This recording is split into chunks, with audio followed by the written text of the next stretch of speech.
The information landscape of the world has changed completely in the last 2 months. If 2 months back you switched on TV, browsed social media, you could see problems between countries, problems within countries. You could see humanity divided into groups, and these groups hated each other. And now we have this coronavirus thing. And the whole world is together. And everyone is saying, hey, we are in this together. And I was wondering, what would it take for all of us to realize that we are in everything together? Is it how it works for us humans? That it takes a big crisis, a big challenge for all the goodness, for all the love in us to come out? If it's your first time here, welcome to the next episode of Direct Happiness. My name is Dr. Maruti Sharma, and I've spent 25 years of my life on my mission to help you feel more happiness, feel more freedom, feel more freshness, and feel true love in this lifetime. Think about it. When you're hungry, you have two options. Either you think about finding, creating, growing, buying food to satiate your hunger, or you think about dying of hunger. When you feel sick, you can either think about getting the right medicine or finding ways to get back your health, or you think about dying of the disease.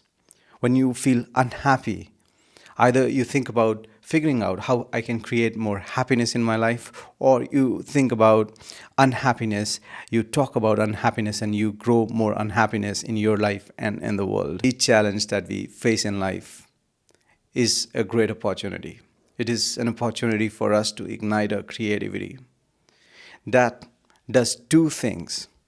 It helps us find the solution. It helps us to understand how we can manage a problem forever.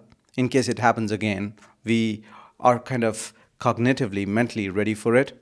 And second, every time we ignite our creativity, we become more creative. And I feel there are no crises in life.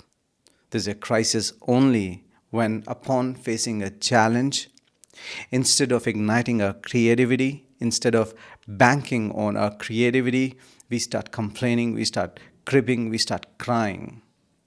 When we start doing that, the challenge becomes a crisis. And when it becomes a crisis, it becomes a threat to our existence, to our well-being. And sometimes the challenges are huge, just like the one we are facing right now, this coronavirus thing. And I think this is nature's way of telling us that you need to do more than just being a creative human. You need to learn to be together. You need to learn to recognize that all of you are together in everything that happens in the cosmos.